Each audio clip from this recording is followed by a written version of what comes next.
जय हिंद। मैं हूं रवि शुक्ला और आप देख रहे हैं the new Bharat. The new Bharat की तरफ से आज की शाम हम बात करने जा रहे हैं टीएनबी संवाद के अंतर्गत सामाजिक संस्थाओं की भूमिका और उसके उद्देश्य। आमतौर पर भारत में होता क्या है कि हम और आप अलग अलग नॉन गवर्नमेंट ऑर्गेनाइजेशन, जिसे कि एनजीओ कहा जाता है, सामाजिक संस्थाएं कहा जाता है, जिसके अलग अलग प्रकार हैं। ये अलग अलग उद्देश्य के लिए खुलती हैं, लेकिन इनका उद्देश्य कब अर्थ अर्जन में आर्थिक रूप से अपने आप को, स्वयं को, अपने खुद के फायदे में तब्दील हो जाता है, ये पता नहीं चलता। भारत के भीतर ये जो सामाजिक संस्थाएं हैं, ये अलग अलग स्वरूपों में काम करती हैं। पानी बचाने के लिए, पर्यावरण बचाने के लिए, न जाने कितने उद्देश्यों के लिए अलग अलग सामाजिक संस्थाएं बनी हुई हैं। लेकिन इन सामाजिक संस्थाओं की भूमिका क्या है, इनके उद्देश्य क्या होने चाहिए, और इन सामाजिक संस्थाओं को लेकर हमारे और आपके दिमाग में जो अलग अलग प्रकार के ख्याल आते हैं, उन ख्यालों का जवाब देंगे आज अरविंद कुमार रतूड़ी जी, जो कि संस्थापक अध्यक्ष हैं किंग कोबरा ऑर्गेनाइजेशन के। नागपुर महाराष्ट्र से हमारे साथ जुड़ रहे हैं। इस पूरे पेंडेमिक में, लॉकडाउन में, पिछले 1 वर्ष में इन्होंने अपनी संस्था की तरफ से, अपने खर्च से, जैसे स्व खर्च कहते हैं, उसी पर जनता जनार्दन के लिए भोजन की, आवास की, निवास की व्यवस्था की है। आइए आज से एक नया सेगमेंट शुरू करते हैं, जिसमें आप जो अतिथि हैं, वक्ता हैं, उन्हें प्रत्यक्ष रूप से सुनेंगे और आपके जहन में आने वाले सवालों को आप कमेंट कक्ष में टिप्पणी के द्वारा पूछ सकते हैं। उसका उत्तर सम्मानित वक्ता देंगे। बिना किसी देरी के मैं जोड़ रहा हूं और अब स्क्रीन पर होंगे श्री अरविंद कुमार रतूड़ी जी, किंग कोबरा ऑर्गेनाइजेशन के संस्थापक अध्यक्ष। विषय रखेंगे सामाजिक संस्थाओं की भूमिका और उद्देश्य क्या है। लेकिन इसे समझने के लिए रतूड़ी जी को मन लगा करके सुनना होगा, क्योंकि एक का काम देख करके आप पूरे बाजार पर या पूरे समाज पर प्रश्न चिन्ह नहीं लगा सकते।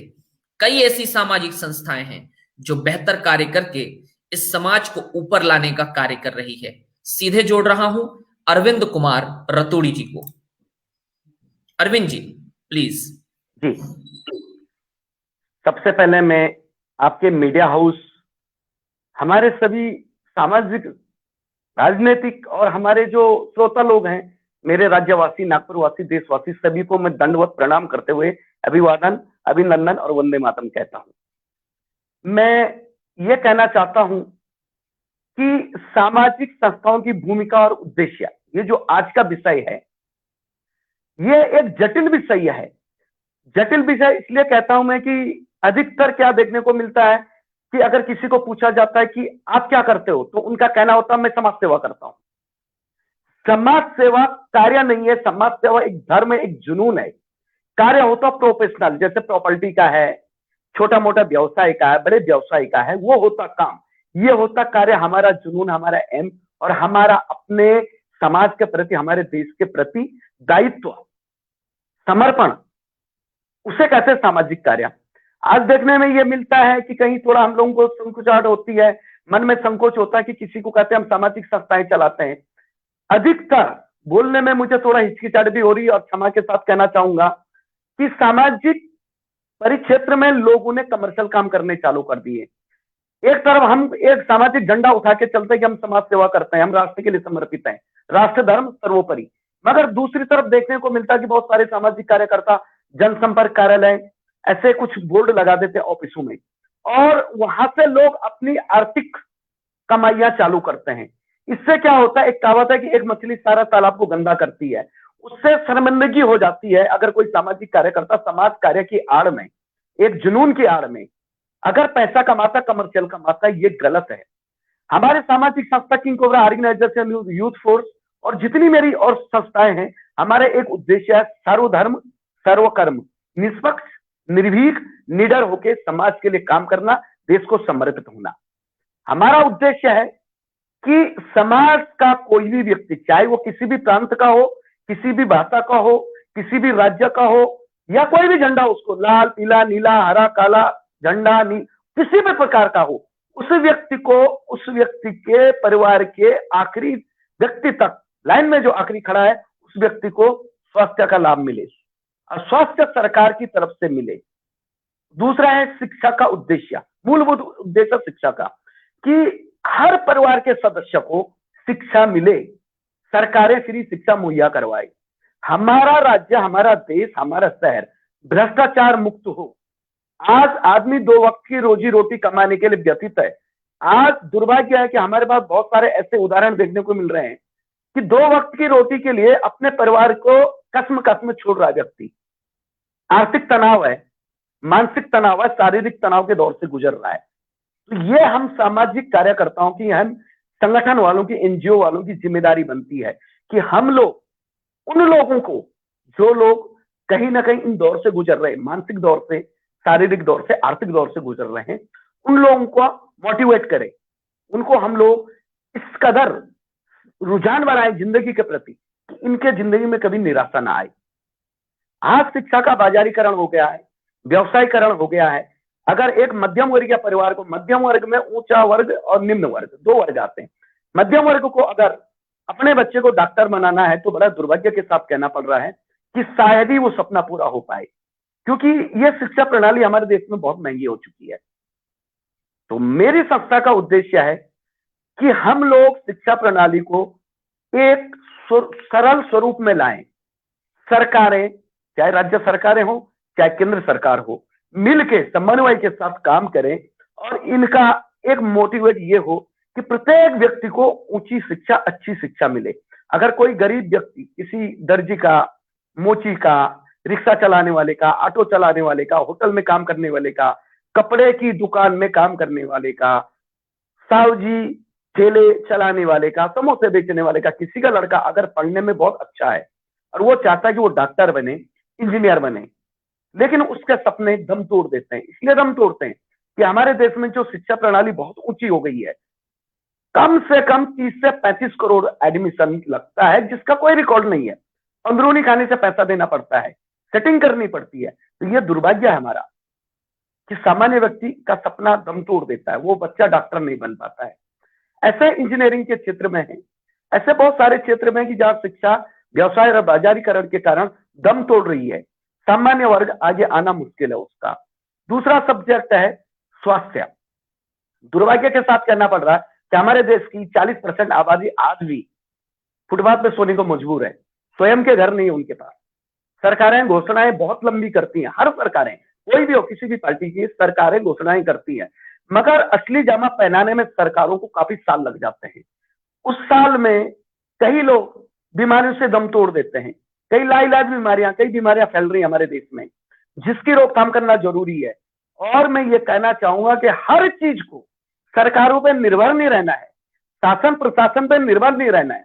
हमारी जिम्मेदारी, हम सामाजिक कार्यकर्ता हैं, हम लोग एनजीओ चलाते हैं, हमारी जिम्मेदारी है कि हम राजनीति के पचड़े से दूर जाकर, हमें राजनीति नहीं करनी है, क्योंकि सामाजिक और राजनीति ये नदी के 2 किनारे हैं, सिक्के के 2 पहलू हैं। सामाजिक काम ये होता है कि हमारे लिए वहां कोई जाति, धर्म, पंथ, मजहब, रंग, रूप, झंडा, प्रांत कुछ नहीं, हर व्यक्ति हमारा अपना है, उसके लिए लड़ना हमारा धर्म है। मैं यही कहना चाहूंगा कि सारे सामाजिक संगठन जितने भी छोटे बड़े हैं, चाहे वो राजनीतिक पार्टियों से जुड़े हैं या बिना राजनीतिक पार्टियों के हैं, छोटे बड़े सभी संगठन मिलके, इस देश की भीषण समस्या है शिक्षा और स्वास्थ्य, इस पे मिलके सारे लोग काम करें, क्योंकि मूलभूत अधिकार है हर व्यक्ति का कि शिक्षा और स्वास्थ्य हर घर तक पहुंचे।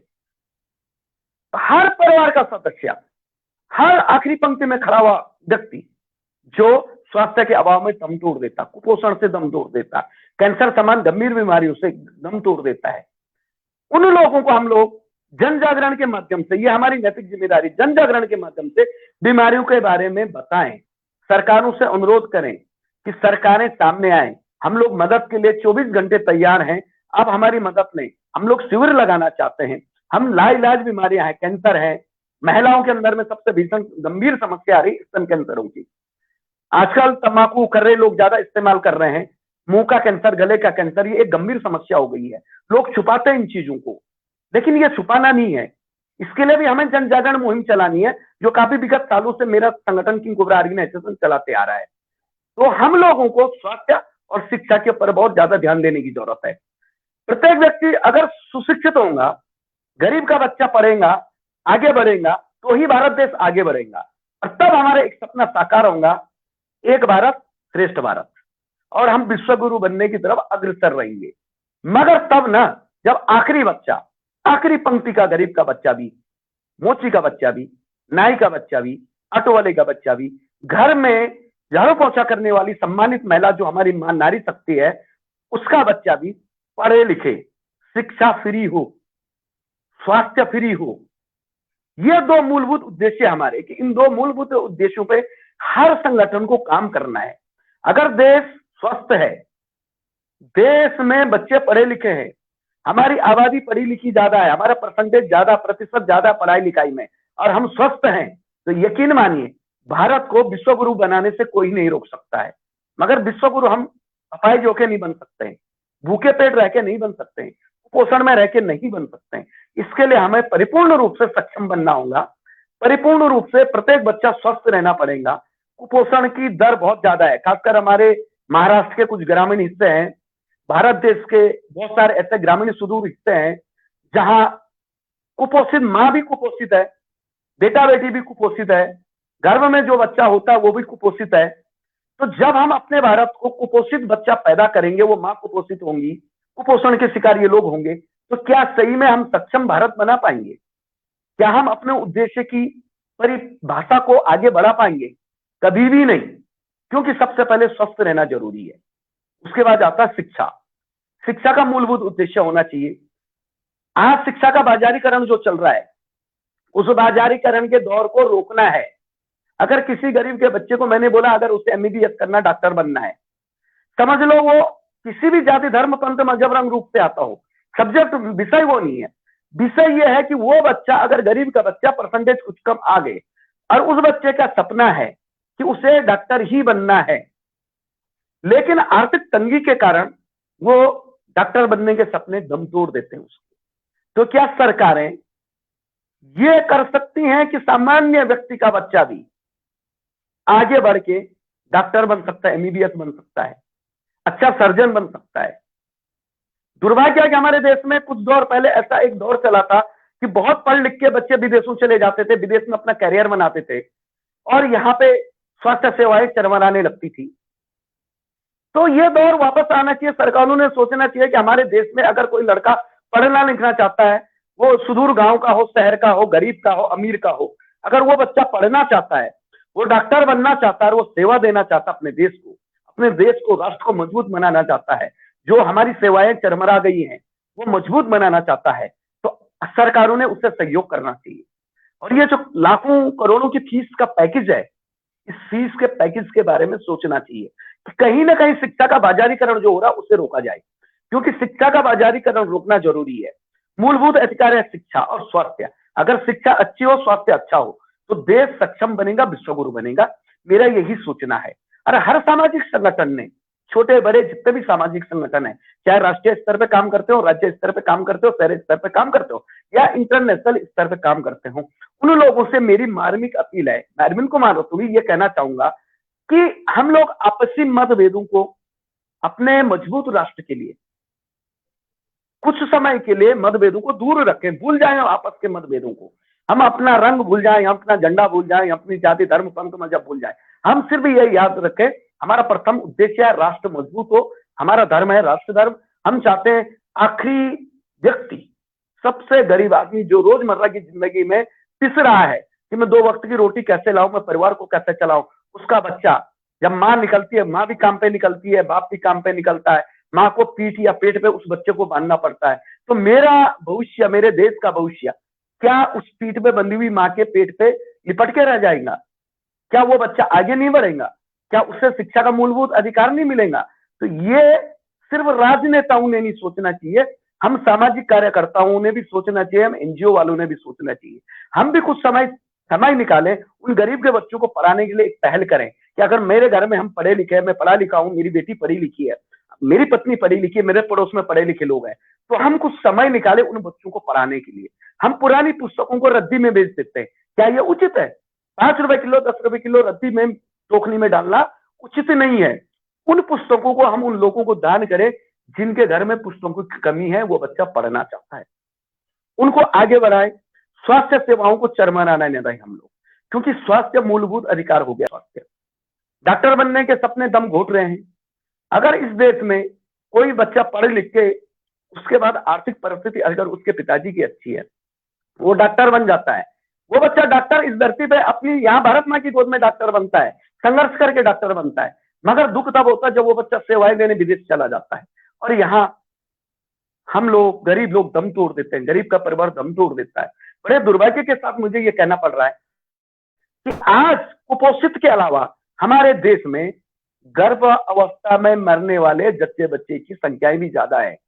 क्या हमें इस बारे में नहीं सोचना है कि जिस बच्चे ने कोख से बाहर नहीं निकला, आंख नहीं खोली, सांस नहीं फैली, वो बच्चा गर्भ में ही दम तोड़ रहा है, वो माँ गर्भ में ही दम तोड़ रही है। उसके 2 कारण हैं। एक कारण है शिक्षा का अभाव, दूसरा कारण है स्वास्थ्य का अभाव। हमें सक्षम राष्ट्र तभी बना पाएंगे हम, और हमें उसी संकल्प को लेकर आगे चलना है कि हमें शिक्षा और स्वास्थ्य, इन 2 लड़ाइयों को बहुत आगे तक लड़ना है। प्रत्येक सामाजिक कार्यकर्ता ने, प्रत्येक एनजीओ वाले ने एक संकल्प रखना है। लड़ाइयां बहुत हैं, हर तरह की लड़ाइयां हैं, लेकिन ये लड़ाइयां बाद में है। पहले लड़ाई एक ही है, इस देश की सर्जरी करनी है। जो भारत माँ है, इसका आंचल लहूलुहान हो गया है। लहूलुहान इसलिए हो गया कि यहाँ पे शिक्षा का अभाव बढ़ता जा रहा है। शिक्षा की जो प्रणालियां हैं, जो बड़े बड़े स्कूल कॉलेज हैं, उनकी फीस भरनी मुश्किल हो रही है। स्वास्थ्य में लोग दम तोड़ रहे हैं। अशिक्षा और स्वास्थ्य की कमी के कारण कहीं ना कहीं हम पिछड़ते जा रहे हैं। विश्व गुरु बनने का हमारा सपना है, मगर कहीं ना कहीं ये सपना दम तोड़ते जा रहा है। मैं चाहता हूं, आह्वान करता हूं सभी संस्थाओं से, सभी पढ़े लिखे माओं से, बहनों से, बेटियों से, बेटों से, हमारे युवा जवानों से, कि जो हम पढ़े लिखे लोग हैं, हम कहीं समय व्यस्त करते हैं, कहीं समय बर्बाद करते हैं, यहाँ वहां घूमते हैं, तो क्यों ना हम अपना अमूल्य समय निकाल के अपने अड़ोस पड़ोस में जो बच्चा पढ़ना चाहता है लेकिन उसे पढ़ाने वाला कोई नहीं, महंगी महंगी ट्यूशन प्रणाली होगी, शिक्षा का व्यवसायीकरण, बाजारीकरण हो गया है, उसको रोकने के लिए हमारी लड़ाइयां चालू हैं। लेकिन जब तक ये लड़ाई चलती रहेंगी, संवैधानिक लड़ाइयां हैं, लेकिन ये पढ़े लिखे लोग, ये हमारी माँ बहनें, हमारे भाई आगे आए और उन लोगों को, उन प्रतिभाओं को आगे बढ़ाएं जो पढ़ना चाहते हैं और इस देश का कर्णधार बनना चाहते हैं। क्योंकि आज भविष्य, हमारे देश का भविष्य हमारे पे नहीं है, हमारी जो आने वाली पीढ़ी है, हमारे जो आने वाले बच्चे हैं, जो इतिहास, जो भविष्य हमारा गौरवशाली, उन बच्चों को आगे बढ़ाएं, उनको शिक्षा का वो मंत्र दें, शिक्षा का वो सुरक्षा कवच दें, जिससे हम सही में विश्व गुरु बनेंगे। नारों से विश्व गुरु नहीं बन सकते, माफ करना, हम नारों से विश्व गुरु नहीं बन सकते, हम सपने दिखा के विश्व गुरु नहीं बन सकते, हम सपने बेच के विश्व गुरु नहीं बन सकते। हम विश्व गुरु तब बनेंगे जब आखिरी पंक्ति में बैठे व्यक्ति को, आखिरी पंक्ति में बैठे हुए बच्चे को शिक्षा मिले, खाना मिले, स्वास्थ्य मिले, तब हम विश्व गुरु बन सकते हैं। मेरी सभी लोगों से यही अपील है, सभी सामाजिक संगठनों से, कि आओ, ये भारत जो हमारा भारत माँ है, ये एक राष्ट्र है। इस राष्ट्र में विभिन्न जाति, धर्म, पंथ, मजहब, रंग, रूप, झंडे के रूप के लोग हैं। तो ये इस माता के गले में, ये जो हमारा भारत देश है, इस देश के गले में एक बहुमूल्य माला है। ये जो जाति, धर्म, पंथ, मजहब, रंग, रूप की एक खूबसूरत माला है। कोई गेंदे का है, कोई कमल का है, अलग अलग फूल है। ये जो जाति, धर्म, पंथ, मजहब है, जो हम पे नासूर बन गया, हमारे माथे पे नासूर बन के चिपक गया, ये जाति, धर्म, पंथ, मजहब, इस नासूर को हटाना है ना, तो हमें को सबको मिलकर काम करना पड़ेगा। हर किसी को मिलकर काम करना पड़ेगा। अपना 1% आप अपने राज्य को दो, अपने शहर को दो, अपनी बस्ती को दो, अपने परिसर को दो, तब एक सक्षम राष्ट्र बना पाएंगे। तब हम आखिरी व्यक्ति तक शिक्षा पहुंचा पाएंगे। शिक्षा का व्यवसायीकरण, बाजारीकरण, इसने पूरे जो शिक्षा प्रणाली है उसे चौपट कर दिया है। मैं अपने पूरे शब्दों में बोल चुका हूं कि आज सामान्य व्यक्ति, सामान्य में मध्यम वर्ग या उच्च वर्ग भी होगा शायद, उससे भी बहुत मुश्किल होगी, बहुत पापड़ बेलना पड़ेगा डॉक्टर बनाने के लिए बच्चों को। तो शिक्षा प्रणाली में हमें काम करने की जरूरत है, स्वास्थ्य प्रणाली में हमें काम करने की जरूरत है, स्वास्थ्य स्तर को सुधारने की हमें जरूरत है। स्वास्थ्य स्तर के अभाव में सुदूर गांव में जो मैंने कुपोषण का मुद्दा उठाया पूर्व में, कुपोषण के कारण गर्भ में बच्चे मर जाते हैं, माताएं मर जाती हैं। सुदूर गांव में आज भी कई जगह हमको देखने को मिलते हैं कि बहुत अच्छे स्वास्थ्य सेवाएं वहां नहीं है, वहां पर अच्छे टीकाकरण की व्यवस्थाएं नहीं है, हम नारों पे टिक के रह जाते हैं, हम बाजारीकरण के भंवर में फंस जाते हैं। लेकिन इस भंवरों से फंस के निकल के हमें बाहर निकलना है, सक्षम राष्ट्र बनाना है, सक्षम राज्य बनाना है, सक्षम प्रांत बनाना है, सक्षम परिसर बनाना है। इसके लिए सारे संगठनों को मिलकर काम करना है। जब हम काम करें शिक्षा और स्वास्थ्य के क्षेत्र में, तो सबसे आस यही रहेंगी, यही अपेक्षा रहेंगी कि किसी के बीच में कोई ईगो का संबंध ना आए, कोई छोटा नहीं कोई बड़ा नहीं, हम समान है। मैंने जो बोला, भारत माता के गले में जाति धर्म पंथ मजहब रंग रूप की एक माला होती, खूबसूरत सी माला, वो माला मेरे देश को सुशोभित करती है। कभी भी फूलों के बीच में जो फूल रहते मालाओं के बीच में, वो भगवान के सर पे भी चढ़ता है, वो महामानव के सर पे भी चढ़ता है, वो कभी अर्थी पे भी चढ़ता है। लेकिन फूल की महिमा कभी कम नहीं होती है, महिमा हम कम करवाते हैं, भेदभाव हम लाते हैं। हमें रंग रूप में नहीं गिरना है, हमें जात प्रांत में नहीं गिरना है, हमें सिर्फ इस रूप में गिरना है। हम इंसान हैं, हम मानव हैं, हमारे लिए राष्ट्र प्रथम है और हमें प्रत्येक व्यक्ति को शिक्षा और स्वास्थ्य का लाभ दिलाना है। कोई बच्चा कुपोषण से न मरे, कोई भी हमारी माता कुपोषण से गर्भ अवस्था में न मरे, कोई भी हमारी माता हमारी बहन स्तन कैंसर से न मरे, अशिक्षा का अभाव न हो। शिक्षा न मिलने के कारण बहुत सारे हमारी भ्रांतियां हैं, बहुत अंधविश्वास है। तो ये अंधविश्वासों की रूढ़िवादी परंपराओं को हमें तोड़ना है, तो तभी तोड़ पाएंगे जब शिक्षा मजबूत होंगी। और हर देश की सबसे बड़ी नींव होती, जो रीढ़ होती है, वो रीढ़ होती उसकी शिक्षा प्रणाली, उसका स्वास्थ्य प्रणाली और उसकी आने वाली पीढ़ी को ये सुशोभित करके देना कि हमारा देश सक्षम था, सक्षम है, सक्षम रहेगा। मगर सिर्फ नारों तक नहीं, सिर्फ डायलॉगबाजी में नहीं, सिर्फ बोलने में नहीं, यथार्थ प्रैक्टिकल में धरातल पे उतर के काम करना हमें। सभी लोगों से मेरा आह्वान यही रहेगा कि आज हम 21वीं सदी में हैं, आने वाला दौर 22वीं सदी का होगा। हम सुनते आए हैं कि आदिकाल में हम लोग और हमारा देश जो था पुरातत्व काल में, कहते हैं कि हम लोग विश्वगुरु थे और हमें विश्वगुरु बनना है। तो विश्वगुरु तब बनेंगे जब मैं सक्षम रहूंगा, मेरा परिवार सक्षम रहेगा, मुझे शिक्षा का परिपूर्ण रूप से ज्ञान रहेगा, मेरा परिवार स्वस्थ रहेगा, तो मैं अड़ोस पड़ोस के बारे में सोचूंगा। अगर मेरे घर में खाना बनता है, छोटा सा उदाहरण दूंगा, अगर मेरे घर में खाना बनता है, वो खाना अगर बचता है, तो हमारी सोच है कि उस खाने को हम लोग कहीं कचरे के डब्बे में डंप कर देते हैं, उसे फेंक देते हैं। हम ये भूल जाते हैं कि हमारे देश की 60% आबादी भूखी सोती है।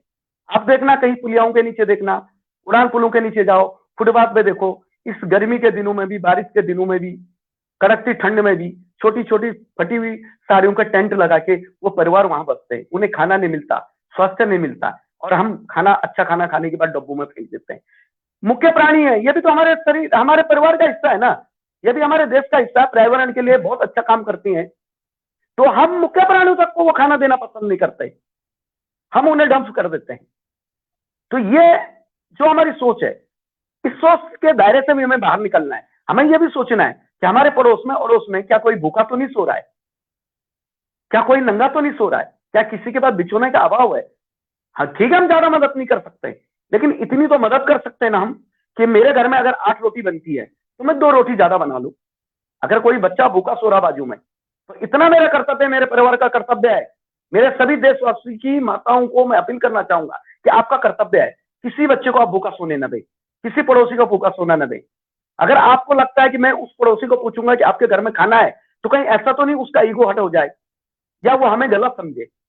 कभी नहीं। आप पहल करके देखो, आप 2 कदम आगे बढ़ा के देखो, सारी दुनिया आपके साथ चलेगी, हमारे साथ चलेगी। मेरा सपना है, मेरे संगठन का सपना है कि कोई भूखा ना सोई, कोई नंगा ना सोई, और कोई भी बच्चा अशिक्षित न रहे, क्योंकि ये देश का सबसे बड़ा नासुर और कैंसर है देश का, देश के माथे पे अशिक्षा, भूखा रहना, कुपोषण।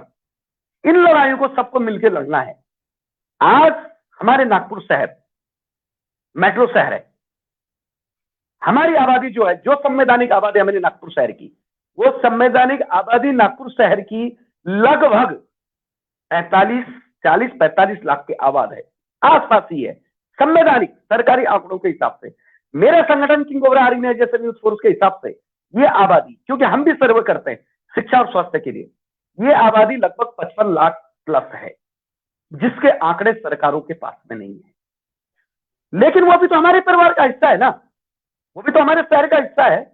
उन परिवारों के लिए सोचना भी हमारा मौलिक कर्तव्य है कि उनका बच्चा भूखा ना सोए, वहां की कोई माता कुपोषण का शिकार ना हो, उसका आने वाला बच्चा जिससे दुनिया ना देखी, जिसकी आंखें न खुली धरातल पे, वो गर्भ में दम न तोड़े, वो माँ जच्चा बच्चा के समय पे दम न तोड़े, वो बच्चा अशिक्षित न रहे।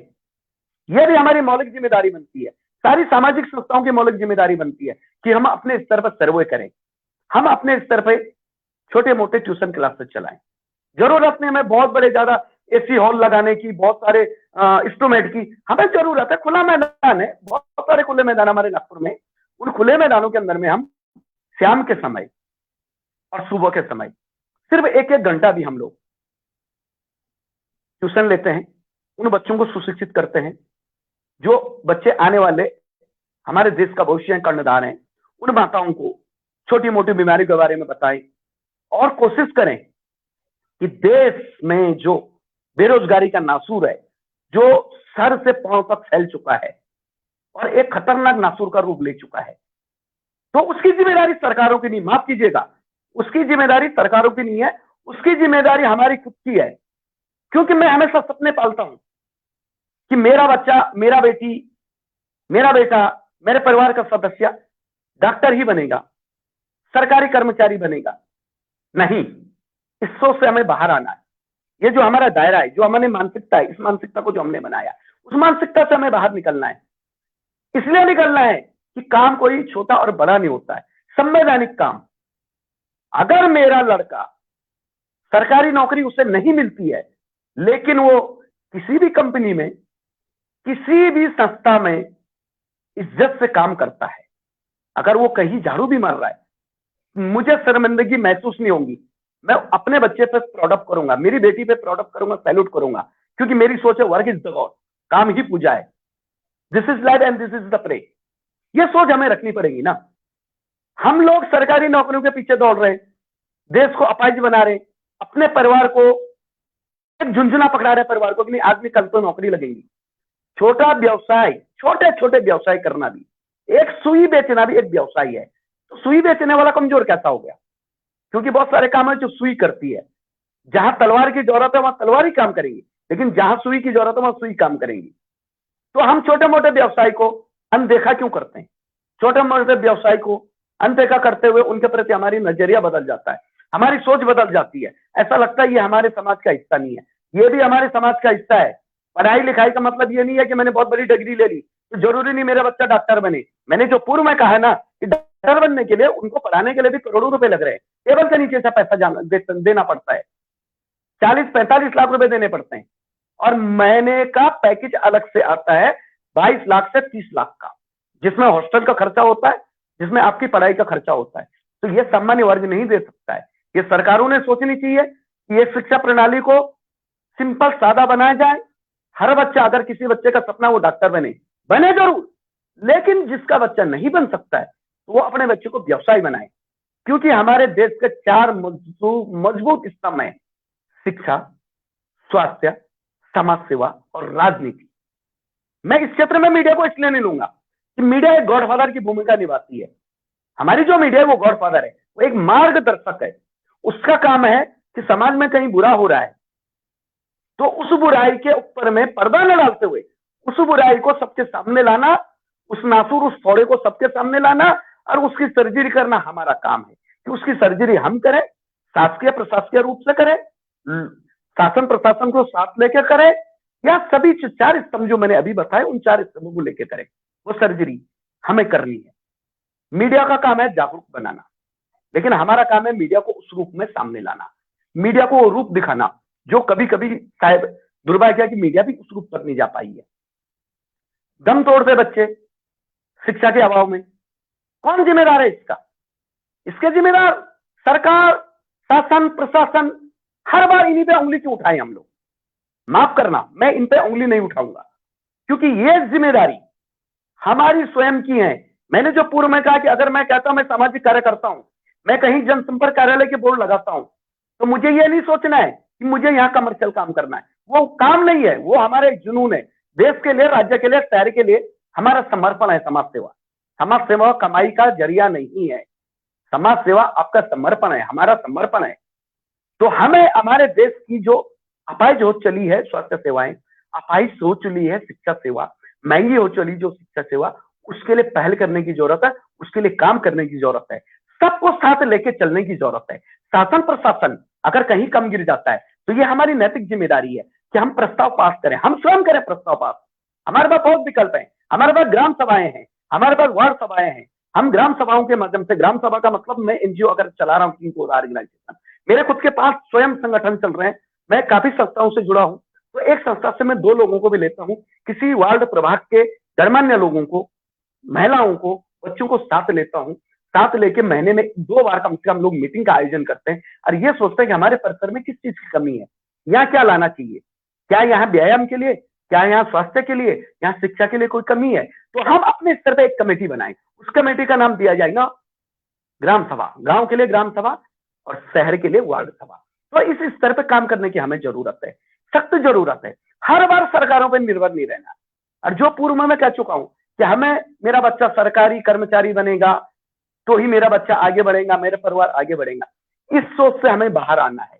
क्योंकि हमारे यहाँ पे सरकारी नौकरी एक ऐसी चीज बन गई है कि कहावत है ना, एक अनार 100 बीमार। अनार तो एक ही है लेकिन बीमार 100 हो गए हैं। तो अब उस अनार को कितने लोगों को दिया जाएगा? जो उसका सही हकदार होगा उस तक ही जाएगा। तो क्यों हम वो सरकारी नौकरी के पीछे ही दौड़े? राष्ट्र सक्षम तब बनेगा, राज्य सक्षम तब बनेगा, शहर सक्षम तब बनेगा, परिवार सक्षम तब बनेगा जब हमारी सोच रही होंगी कि हम संवैधानिक कार्य करें, छोटे मोटे व्यवसाय करें। उस छोटे मोटे व्यवसाय से भी आजीविका चल सकती परिवार की। परिवार मजबूत तो राष्ट्र मजबूत, और राष्ट्र मजबूत तो हमें किसी के सामने कटोरा लेके भीख मांगने की जरूरत नहीं है, हमें किसी दूसरे देशों के सामने गिड़गिड़ाने की जरूरत नहीं है। तो ये सारी जिम्मेदारी शासन प्रशासनों की नहीं है, ये हमारी स्वयं की जिम्मेदारी है। हमारे मीडिया वालों से भी मैं अनुरोध करना चाहूंगा कि आप लोग जो उपक्रम ये चलाए हैं ना, जो सामाजिक संस्थाओं की भूमिका और उद्देश्य, इसके लिए मैं आप लोगों का अभिवादन, अभिनंदन करता हूं। और भी सामाजिक क्षेत्र के लोग आगे आए, सारे मीडिया जगत आगे आए, क्योंकि मीडिया तीसरी आंख है। मैंने इससे कहा है कि आप लोग तो एक जज की भूमिका में रहते हो, लेकिन एक तीसरी आंख है, देश की तीसरी आंख है। जहां तक हम नहीं पहुंच पाते वहां तक मीडिया पहुंच पाती है। तो मीडिया के सारे बंधुओं का,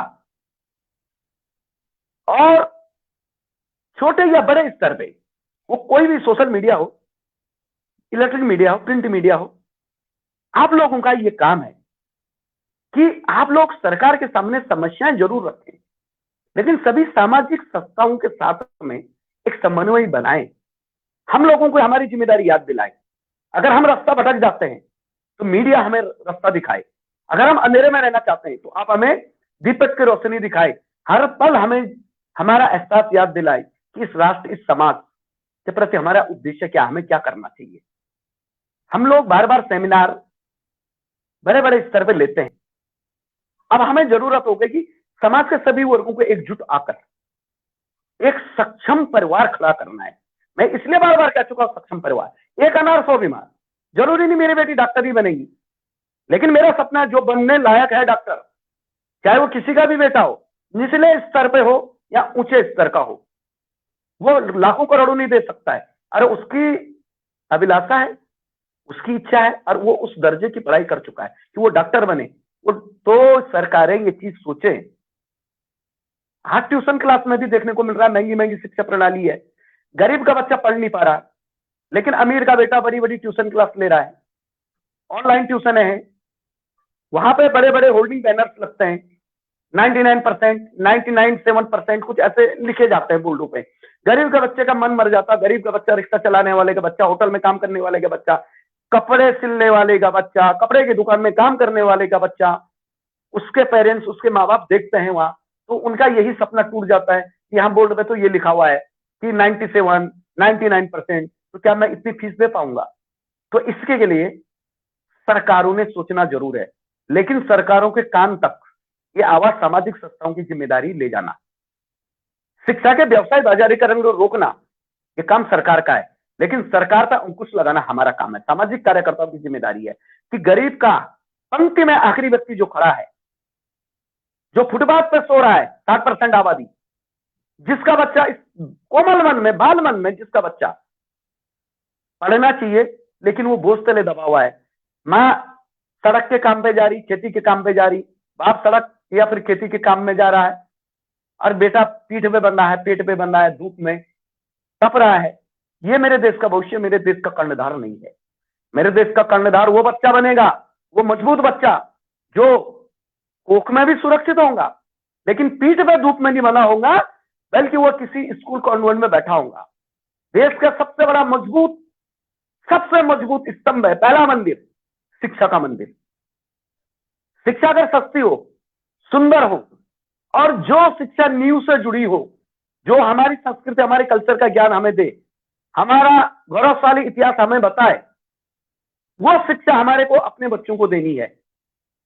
हमें वो शिक्षा नहीं देनी है कि अगर किसी गरीब का बच्चा कहीं गिरा है और कोई अच्छा परिवार का बच्चा अपनी चाह रहा है, वो अपनी कार वहां रोकेगा नहीं, वो अपनी गाड़ी वहां नहीं रोकेगा। गिरा है तो गिरने दो, शायद वो शराब पी के गिरा है। हमारी सोच वो नहीं होनी चाहिए। मेरे बच्चे की सोच वो होनी चाहिए, मेरे शिक्षा का दायरा वो होना चाहिए जहां मेरा बच्चा कार से उतर के, जहां मेरी बेटी साइकिल हो, बाइसिकल हो, मोटरसाइकिल हो, मोपेड हो, वहां से उतर के गिरे हुए बच्चे को उठाए, उसके कदमों को लड़खड़ाते कदमों को संभाले। तो वो शिक्षा प्रणाली हमें होना, हमें वो स्वास्थ्य सेवा होना कि जहां कोई कुपोषण से न मरे, जहां कोई गर्भाशय में बच्चा पैदा होने से पहले, आंख खोलने से पहले, सांस लेने से पहले न मरे। यही दुर्भाग्य जो मैं बार बार कह रहा हूं कि बच्चा गर्भ में मर जाता, मां कुपोषण में मर जाती, बच्चा अगर पैदा हो भी जाता तो उसे दूध की कमी, उसे पौष्टिक आहारों की कमी, क्योंकि माँ बाप तो दिन भर कमाने जाते हैं, बच्चा पीठ में बंधा होता है। कैसे वो बच्चा आगे बढ़ेगा, कैसे वो बच्चा वो देश का कर्णधार बनेगा, कैसा उसको कुपोषण ठीक होगा? इसके लिए हमें काम करना है सारी सामाजिक संस्थाओं को। ये एक मार्मिक मुद्दा है। बहुत लोग सोचेंगे कि ये मुद्दे को मैं बार बार क्यों उठा रहा हूं। मैं इस मुद्दे को बार बार इसलिए उठा रहा हूं कि मूलभूत अधिकार को हम कुछ समय के लिए बाजू रखते हैं। हमारा सबसे बड़ा उद्देश्य है कि एक संपूर्ण, परिपूर्ण, सक्षम राष्ट्र बनाना, एक परिपूर्ण, सक्षम, ताकतवर, सुशिक्षित राज्य बनाना, शहर बनाना। लेकिन ये तभी बनेगा ना जब कोई बच्चा गर्भ में नहीं मरेगा, कोई मां कुपोषण से नहीं मरेंगी, शिक्षा का कहीं अभाव नहीं होगा, बच्चा कहीं पढ़ने की लालसा बच्चे के मन में, लेकिन ऊंचे ऊंचे शिक्षा प्रतिष्ठान है और यह प्रतिष्ठान खासकर राजनीतिक पार्टियों से जुड़े लोगों के हैं। तो उन लोगों से भी मैं आज मीडिया के माध्यम से, माननीय रवि जी के माध्यम से अपनी आवाज उन लोगों तक भी पहुंचाना चाहूंगा कि आप लोग, पैसा देखो, पैसा कभी साथ नहीं जाएगा, साथ हमारी कुछ यादें जाएंगी, हमारे कुछ अच्छे कर्म जाएंगे। हमारे जाने के बाद लोग कहेंगे नहीं यार, अच्छा व्यक्ति था, इसने समाज के लिए कुछ किया। तो आप लोगों से यही मेरी अपील है कि आप लोगों के स्कूल कॉलेज जो भी है, छोटे स्तर से बड़े स्तर तक, बड़े बड़े स्तर है आपके पास शिक्षाओं के, आप बच्चों को शिक्षा माफ करें। सरकारें, जो बच्चा पढ़ना चाहता है उसके लिए आगे आए, सरकारें उस परिवार की मदद करें, किसी बच्चे को अशिक्षित होने न दें, किसी भी मां को कुपोषण के हाल में मरने न दें, किसी बच्चे को गर्भ में मरने न दें, उस बच्चे को हमारे धरातल पे आने दें, उस बच्चे को राष्ट्र का कर्णधार बनने दें। यही मैं कहना चाहूंगा सभी सामाजिक संस्थाओं से कि हम लोग किसी भी आपसी मतभेद को भुला दें। कोई बड़ा नहीं, कोई छोटा नहीं, कोई ऊंचा नहीं, कोई नीचा नहीं। ये राष्ट्र आपका भी है, ये राष्ट्र मेरा भी है। आप भी यही पैदा हुए, मैं भी यही पैदा हुआ। मैं भी मुट्ठी बंद करके आया, मुझे भी मुट्ठी खोल के जाना है। मुट्ठी बंद करके लिए इसलिए आए हैं हम लोग कि हमें परिपूर्ण सक्षम राष्ट्र बनाना है। इस भारत माँ के चरणों में वो चीज हमें अर्पित करनी है और वो चीज है शिक्षा, स्वास्थ्य, जो हर देश का एक विकसित और विकासशील देश का जो मूल उद्देश्य है, जो एजेंडा है, उस पर ही हमें काम करना है। सरकारों ने सोचनी चाहिए बातें कि शिक्षा और स्वास्थ्य का आप ध्यान रखें। प्रत्येक व्यक्ति को देश के किसी भी कोने में, चाहे वो ग्रामीण में हो, चाहे वो शहर में हो, चाहे वो मकान मालिक का हो, चाहे वो किराएदार का हो, उस बच्चे को, उस परिवार के सदस्य को शिक्षा मिले, शिक्षा मुफ्त मिले, उस बच्चे को स्वास्थ्य का पूरा लाभ मिले, उस माँ को स्वास्थ्य का लाभ मिले, वो भी फ्री मिले, मुफ्त में मिले। ये चीज की हमें एक परिकल्पना करनी है। मैं ये नहीं कहना चाहूंगा कि एकदम सपोर्ट करके हम कर लें, हमारे पास कोई अलादीन का चिराग नहीं है, लेकिन हमें शुरुआत तो कहीं ना कहीं से करनी है। इस राष्ट्र की नींव को मजबूत करना है, इस राष्ट्र को विश्वगुरु बनाना है। ये सिर्फ भाषणों में विश्वगुरु नहीं बनेगा, ये डायलॉग बाजी में विश्वगुरु नहीं बनेगा। ये राष्ट्र विश्वगुरु जब बनेगा जब आखिरी व्यक्ति को, आखिरी बच्चे को स्वास्थ्य का लाभ मिलेगा, शिक्षा का लाभ मिलेगा। हर सामाजिक कार्यकर्ता अपनी जिम्मेदारी निभाएगा। हमारी तीसरी आंख मीडिया जिम्मेदारी, दायित्व के प्रति हमें जागरूक करती रहेंगी, समाज को जागरूक करती रहेंगी, शासन प्रशासन को जागरूक करती रहेंगी, तब हम मिलकर एक सक्षम राष्ट्र बना पाएंगे।